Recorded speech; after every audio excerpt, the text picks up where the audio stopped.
let's get into the advisory now. And joining us is Katrina Pulbrook from RJ Sanderson Wealth Management to discuss why women are less likely to seek financial advice and how we can set the next generation up to be more confident with money. Great to see you, Katrina. I mean, we ask this a lot. Why is it, and I hate to generalise, but why do women seek financial advice less often than men? Well, the statistics show, Juliet, that women are more prone to be very fearful of change and having their lifestyles changed. Women who've been through difficult situations quite often tend to revert back to history and looking at their history saying, oh, well, that's the way it is, that's my lot in life. Young women particularly as well, perhaps they've got new mortgages, they've got expenses and income, they've got very little spare cash flow, tend to shy away from it and wait till they're in a better position.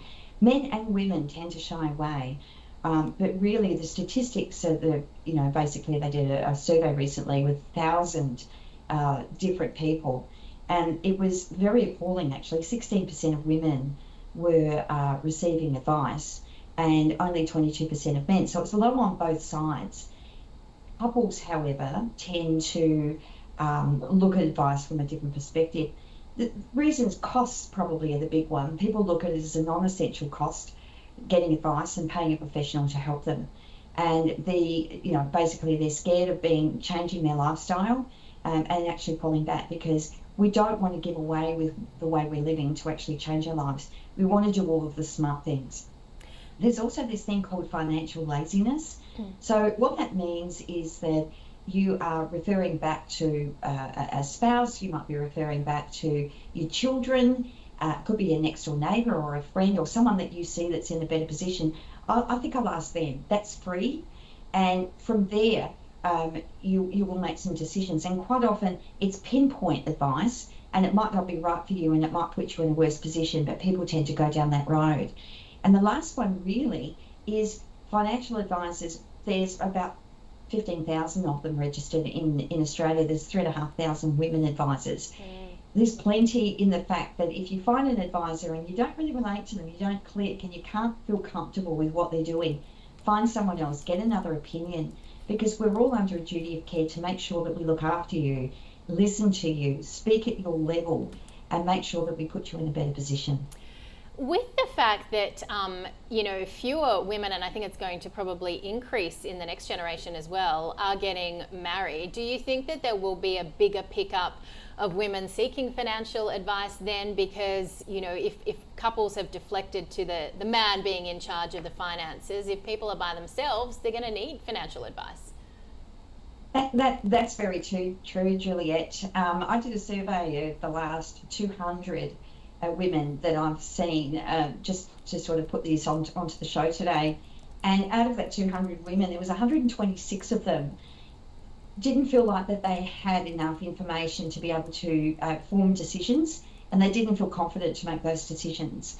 Out of those 126, 65 of them, their partners came in for them, and the women stayed at home and said, she doesn't really want to come in, I make all the decisions anyway, so you know what, talk to me, and then I'll go home and explain it to her. So I taught them to coming back in together, obviously, because unless men are incredibly smart and can have great memories, if we don't use it, we lose it, and that means that after 48 hours we only remember about 5% of what we've been told. And the thing that we do unconsciously is that we'll remember fees. So the thing, they'll go home, the 48 hours go, oh, they're going to charge me this fee, but they forget all about the value and how that fee is only a small part of the bigger picture.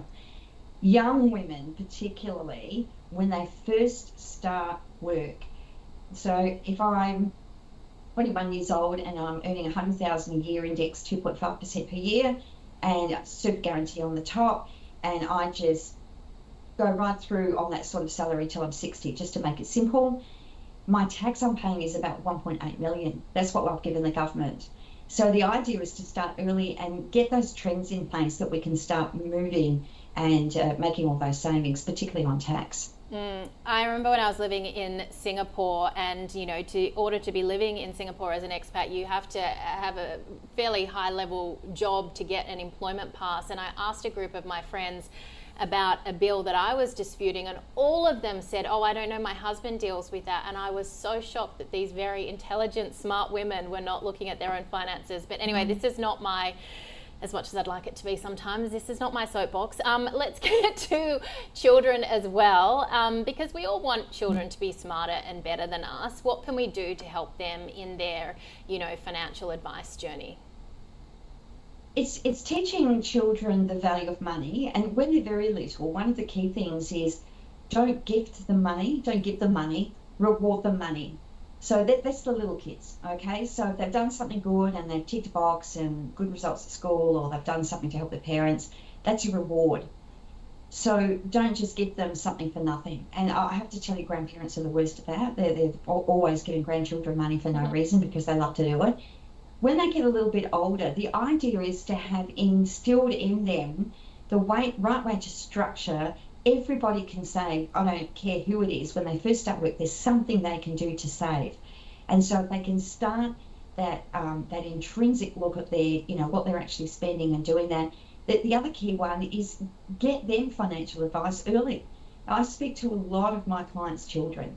So it's all part of the family package. So if they understand what they're looking for and they start from their 20s, what happens if they know back then what we know today and they haven't made the mistakes we've made? Wouldn't that be wonderful? And that would make a big difference. It would be. And also, I guess, getting actively involved in superannuation. I mean, the earlier you do that, the better you're going to be off in retirement, right? Absolutely. There's a lot of structures, Juliet, that we use. Superannuation is obviously for retirement. So if you're younger, you're thinking, goodness me, that's like decades away. It's too far away for me to even consider. But to actually start the ball rolling on a lot of different things. So we use structures, discretionary family trusts, unit trusts, companies, superannuation definitely. But we've got to watch the taxation on the way out because the independents can be taxed quite heavily. So we're very careful about that. But it's the silent savers. If you can save 15% every year, isn't that fantastic? And that's the minimum tax that you can save if you get your investments right. So if I'm paying the ATO $1.8 million, I don't want that figure to go up because I've made some bad choices and paying more tax. I want it to go down. So make sure that we get the investments lined up in the right area.